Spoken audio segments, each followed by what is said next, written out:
"We won't be coming. We're touring South America with your aunt's family. You should not be in a wedding dress anyway."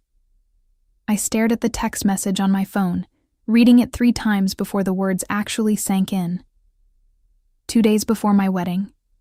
2 days before the moment I had been planning and saving for over 2 years. My name is Emily Vargas. I'm 29 years old, and I had just discovered that my family had decided to abandon me on the most important day of my life. I sat in my Miami apartment, surrounded by wedding favors and final preparation lists, feeling like the ground had just collapsed beneath my feet. The worst part wasn't even that they weren't coming. It was the casual cruelty of that last sentence, delivered like a knife wrapped in righteousness. I had spent nearly $30,000 flying them in from Colombia. First-class tickets for my parents, my 2 brothers, my sister, and even my grandmother who had never left Bogotá. I had booked them luxury hotel suites, arranged private transportation, and even hired a translator for the ceremony because my grandmother spoke no English. Every extra shift I worked at Sunspire Capital, every bonus I earned as a senior investment analyst, every corner I cut in my own life, all of it had gone toward making sure my family could be there when I married Daniel. But apparently, my Aunt Carmen had called with an invitation to tour South America, and suddenly my wedding became an inconvenience. The message was from my mother, but I could hear my father's voice behind it. He had never approved of Daniel, never understood why I would marry someone who wasn't Colombian, someone who didn't share our traditions. To them, this wedding was a mistake I was making, not a celebration they should attend. I set the phone down and walked to my balcony, looking out over Biscayne Bay. The Miami skyline glittered in the afternoon sun, and for a moment I felt completely alone in this beautiful city I had made my home. 3 years ago, I had moved here for my job, building a life from nothing. I had clients who trusted me with millions of dollars, colleagues who respected my expertise, and friends who had become my chosen family. But somehow, my blood family's rejection still had the power to cut deep. Daniel found me there 20 minutes later, tears streaming down my face as I held the phone. "What happened?" he asked, his voice immediately filled with concern. When I showed him the message, his face darkened with anger. "After everything you've done for them," he said. "After all the money, all the effort." But as I looked at him, something shifted inside me. Maybe this was exactly what I needed to see. Growing up in Cartagena, I had always been the daughter who tried too hard. While my siblings seemed to effortlessly meet my parents' expectations, I was constantly fighting to prove myself worthy of their approval. My brothers followed traditional paths. One became an engineer, the other a doctor. My sister married her high school sweetheart at 22 and immediately started having children. They all stayed close to home, building lives that made sense to my parents. I was the anomaly. The one who insisted on studying finance, who dreamed of working in international markets, who saved money to study English instead of planning a wedding. When I announced I was moving to the United States to pursue my career, my mother cried for 3 days. "You're abandoning your family," she said. "You're choosing money over love." But I hadn't been choosing money over love. I had been choosing myself over their limitations. In Miami, I discovered I was capable of things I had never imagined. Within 2 years at Sunspire Capital, I had built a client portfolio worth over $50 million. I spoke at industry conferences, advised Fortune 500 companies on Latin American investments, and earned the respect of colleagues who saw my expertise, not my accent. Daniel had been one of those colleagues initially. He was a senior partner at a prestigious law firm, handling international corporate law. We met during a complex acquisition deal where his legal expertise and my financial analysis had to work in perfect harmony. He was brilliant, kind, and completely supportive of my ambitions. When he proposed last year, it felt like the universe finally made sense. My family's reaction had been predictably disappointing. During our video calls, they barely spoke to Daniel despite his efforts to learn Spanish. My mother would ask pointed questions about his family background, his intentions, his ability to take care of me properly. My father would sit silent and disapproving, occasionally muttering comments about those Americans under his breath. The warning signs had been there all along. When I sent them the wedding invitation, my mother's first question was whether I was really sure about this. When I offered to pay for their travel, my father grudgingly accepted, but made it clear he considered it a waste of money. My sister had been the only one who seemed genuinely excited, calling to ask about the dress and the venue. But even she hadn't called to warn me about their South American tour plans. They had all known, I realize now. They had all decided together that my wedding wasn't worth their time, and none of them had thought I deserved the courtesy of advance notice. The cruelty of that realization was almost worse than their absence would be. The night before my wedding, I sat in my apartment going through the final head count with our wedding planner, Madison. "So we're confirming 93 guests," she said, checking her tablet. "Down from the original 105. "Actually, make that 81, I said quietly. "My family won't be attending." Madison looked up sharply. "Your family?" "But Emily, we had 12 seats reserved for them, including the special dietary requirements for your grandmother." "I know." I tried to keep my voice steady. Something came up at the last minute. The lie felt necessary.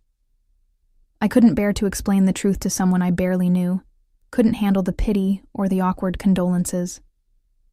Madison was professional enough not to press for details, but I saw the concern in her eyes as she adjusted the seating arrangements. After she left, Daniel and I sat on the couch in heavy silence. He had been furious when I told him about the text message, ready to call my parents directly and demand an explanation. But I had stopped him.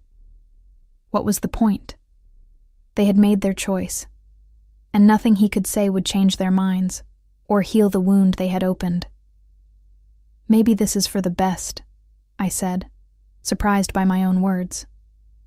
Daniel turned to look at me. "How can you say that?" "Think about it," I continued, the thoughts crystallizing as I spoke. "Would we really want people there who disapprove of our marriage?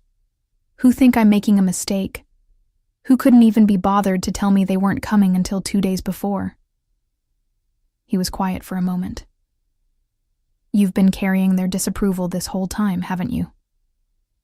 I nodded. "I kept hoping they would come around, that they would see how happy you make me, how good we are together. But they've already decided who I should be, and it's not who I actually am."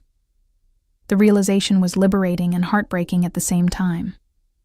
I had spent years trying to bridge two worlds, my Colombian heritage and my American dreams, believing I could make my family understand. But they didn't want to understand. They wanted me to be someone else entirely. That night, I called my maid of honor, Jessica, who had become my closest friend since moving to Miami. When I told her what had happened, she was quiet for a long moment. "Emily," she finally said, "I need you to know something. Tomorrow is going to be the most beautiful day, surrounded by people who love and support you exactly as you are. Your family's loss is our gain." She was right. As I fell asleep that night, I realized I wasn't heartbroken anymore. I was angry. But it was a clean, focused anger that felt like fuel rather than poison. Tomorrow, I would marry the man I loved, surrounded by the family I had chosen. And I would make sure everyone knew exactly how happy I was. The morning of my wedding dawned bright and clear, with the kind of perfect Miami weather that makes you believe in miracles. I woke up in my hotel suite at the Four Seasons, surrounded by my bridesmaids who had insisted on staying with me the night before. Jessica was already awake, ordering room service and coordinating with the hair and makeup team. "Today is about joy," she announced as she handed me coffee. "Nothing else matters." She was right, but I couldn't shake the hollow feeling where my family's presence should have been. As I sat in the makeup chair, I kept glancing at my phone, part of me still hoping for an apology text, an explanation, anything that would make sense of their abandonment. Nothing came. The venue was the Perez Art Museum, Miami, overlooking Biscayne Bay. Daniel and I had chosen it because it represented everything we loved about our life here: modern, sophisticated, and uniquely Miami. As I arrived for the ceremony, I was struck by how beautiful everything looked. Madison had worked miracles with the flowers and lighting, and the space felt magical. But then I saw the empty section where my family should have been sitting. 12 empty chairs in the front rows, a glaring reminder of who wasn't there. I felt my composure wavering until Jessica appeared at my side. "Look around," she whispered. "Look at all the people who are here." And she was right. The venue was filled with colleagues from Sunspire Capital, including my boss George Rodriguez, and several senior partners who had become mentors. There were clients I had worked with for years, professionals who had become friends. I saw faces from my graduate program, neighbors from my building, and Daniel's family, who had embraced me from the moment we met. Most surprisingly, I saw Anthony Rivera, a high-profile entrepreneur whose company I had helped take public 2 years earlier. He had become both a client and a friend, and his presence added an unexpected glamour to the event. Next to him sat Catalina Santos, a television personality whose investment portfolio I managed. I hadn't expected either of them to attend. But there they were, smiling and clearly excited to celebrate with us. As the music began and I walked down the aisle, something incredible happened. Instead of feeling the absence of my biological family, I felt surrounded by love from the family I had built. These people were here because they believed in Daniel and me, because they had watched our relationship grow and wanted to be part of our happiness. Daniel's face when he saw me made everything else fade away. His eyes filled with tears, and I knew that whatever pain my family's absence had caused, this moment was perfect. As we exchanged vows, I looked out at our guests and felt overwhelmed with gratitude. These people had shown up for us in a way my own blood relatives couldn't. The ceremony was beautiful, but the reception was where everything truly came alive. Anthony gave an unexpected toast about the importance of chosen family, and Catalina insisted on taking photos with everyone. The energy was infectious, and I found myself laughing and dancing in a way I hadn't expected to be able to. Around 9 p.m., as I was talking with some colleagues from work, my phone started buzzing with notifications. I ignored them at first, too caught up in the celebration to care about anything else. But Jessica grabbed my arm. "Emily, you need to see this," she said, showing me her own phone. Catalina posted photos on Instagram, and they're already going viral. Look at the comments. I pulled out my phone and saw dozens of missed calls and text messages. Something was happening, but I was too happy to care what it was. "Emily, you have to see this," Jessica said, pulling me aside as the reception continued in full swing around us. She showed me her Instagram feed, where Catalina Santos had posted a series of photos from our wedding. The images were stunning. Me laughing with Anthony Rivera, Daniel and me cutting the cake while surrounded by guests, group shots that captured the joy and elegance of the entire evening. But it was the captions that caught my attention. Catalina had written, "Celebrating the beautiful union of two incredible people tonight." Emily Vargas is not only a brilliant financial analyst, but also one of the most genuine souls I know. Wishing you and Daniel a lifetime of happiness. The post had already garnered thousands of likes and hundreds of comments. People were asking who I was, commenting on how beautiful the wedding looked, and several business publications had already reached out to Catalina for more details about the event. "This is insane," I said, scrolling through the notifications. I had no idea she was going to post anything. "And look at this," Jessica continued, showing me another post from Anthony Rivera. He had shared a photo of himself, Daniel and me, with the caption, "Honored to celebrate these two amazing people tonight. Emily's expertise helped take our company public, and her friendship means even more. Here's to love and success." I felt a surge of pride and disbelief. These weren't just clients anymore.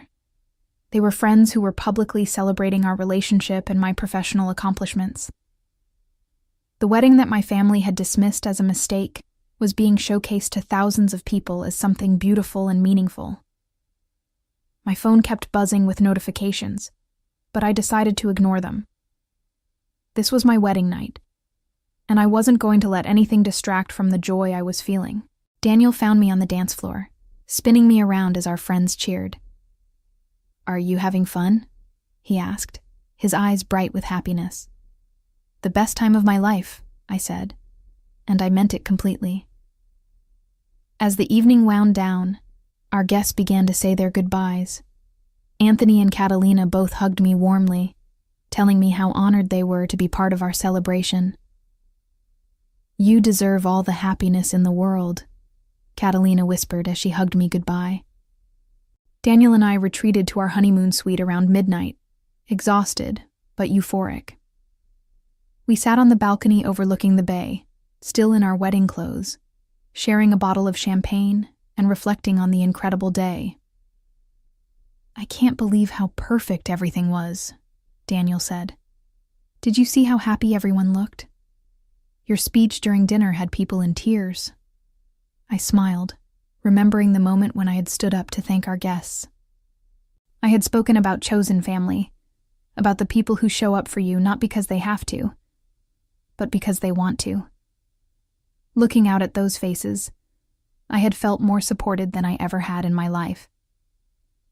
"I keep thinking about something Anthony said during his toast," I continued, "that the best families are the ones you build yourself, not the ones you're born into."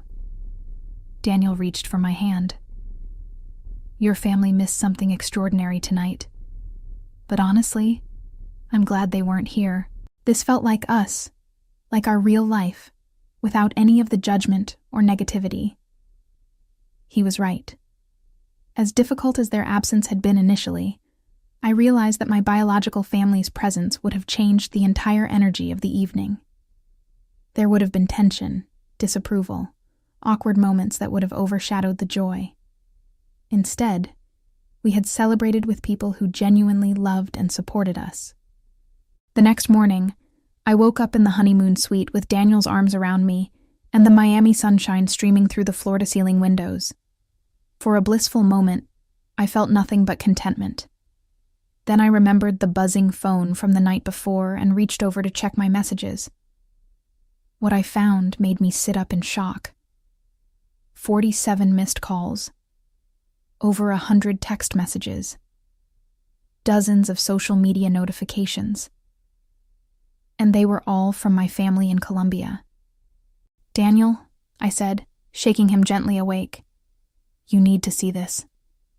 The messages had started around 10 p.m. the night before, just an hour after Catalina's Instagram post had gone live. The first one was from my sister. "Emily, why didn't you tell us who was going to be at your wedding?" Then my mother. "We saw the photos online. This is embarrassing for our family. Why did you not inform us about these important people?" My father. "You have made us look foolish. How could you not tell us Anthony Rivera was attending?" My brother Carlos. "Everyone in Cartagena is talking about the photos. You should have told us this was going to be such a big event." The messages grew increasingly frantic as the night progressed. Apparently, news of the wedding had spread quickly through their social circles in Colombia. Anthony Rivera was well known in Latin American business circles, and Catalina Santos was a celebrity throughout the Spanish-speaking world. My family's friends and neighbors had seen the posts and were asking why they hadn't attended their own daughter's wedding to such an important event. "Look at this one," I said to Daniel, showing him a message from my Aunt Carmen, the same aunt whose South American tour had been more important than my wedding. "She's asking if there's still time to fly to Miami to extend congratulations in person." Daniel read over my shoulder, his expression growing darker with each message.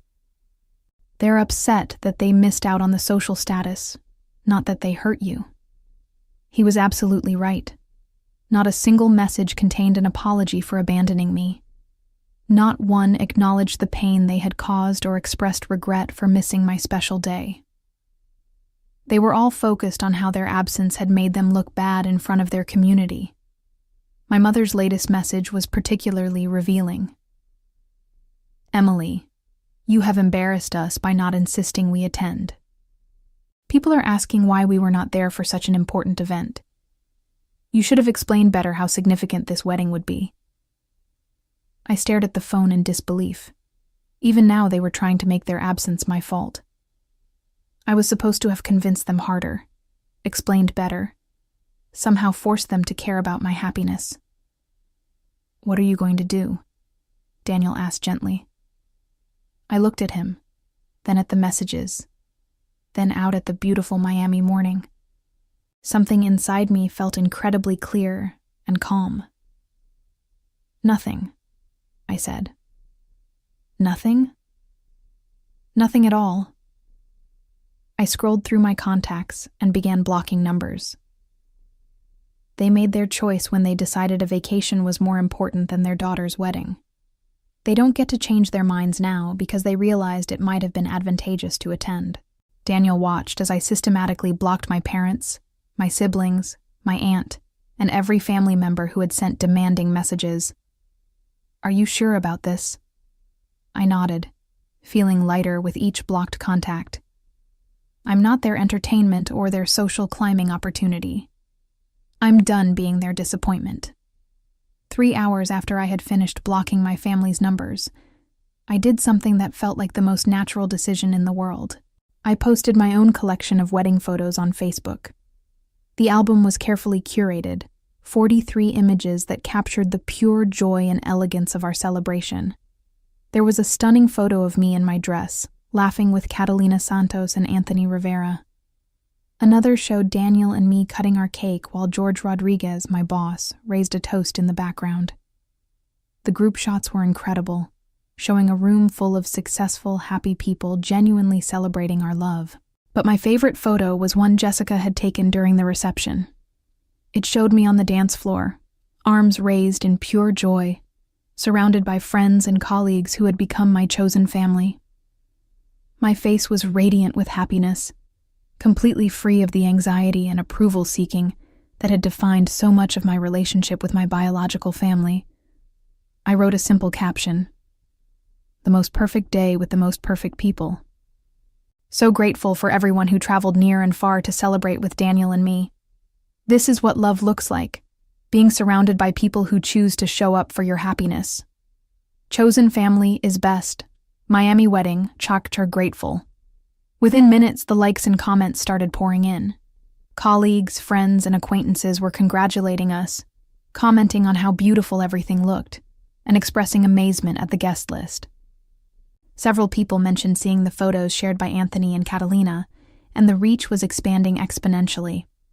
I tagged all the significant guests, including Anthony Rivera and Catalina Santos, which amplified the visibility even more. The post was being shared by business contacts throughout Latin America and the United States. Then I set my phone aside and went to enjoy breakfast with my new husband, feeling completely at peace with my decision. By evening, the fallout had exceeded anything I could have imagined. Jessica called me while Daniel and I were having dinner at a beachfront restaurant, laughing as she filled me in on what was happening online. "Emily, you need to know what's going on in Cartagena," she said. "I have cousins there, and apparently your family's absence from your wedding is the talk of the entire social circle. The photos are everywhere.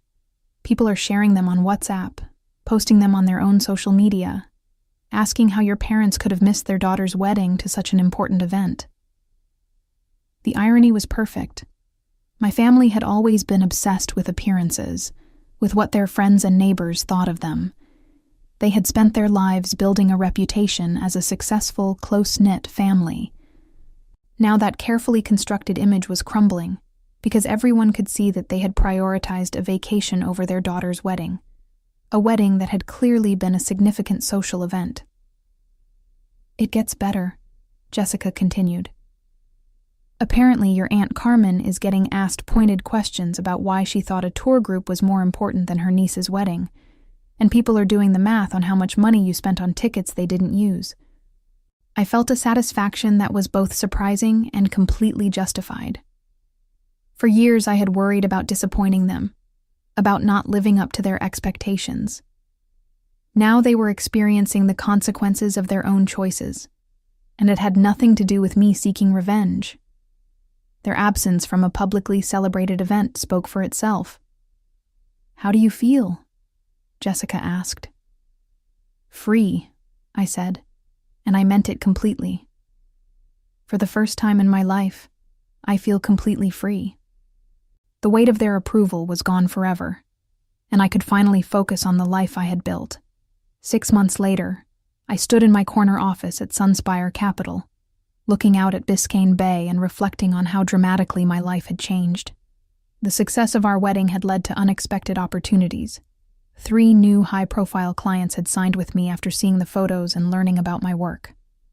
Anthony Rivera had recommended me to several colleagues, and Catalina Santos had featured me in an interview about successful Latina entrepreneurs. My family had made a few more attempts to contact me through mutual friends and distant relatives, but I had remained firm in my decision. They had taught me an invaluable lesson: that love should never be conditional on meeting someone else's expectations, and that the most important family is the one you choose to build. Daniel and I had settled into married life with the same joy and partnership that had defined our relationship from the beginning.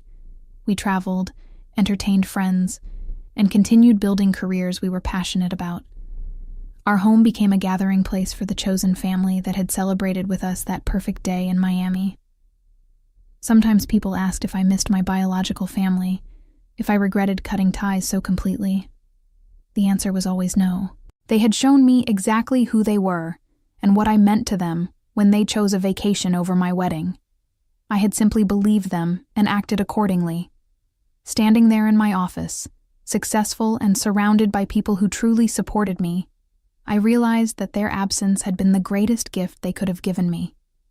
I had learned to value myself exactly as much as I deserved, and I would never again settle for less than complete acceptance and love. The revenge I had taken wasn't calculated or cruel. It was simply living my best life and letting the truth speak for itself.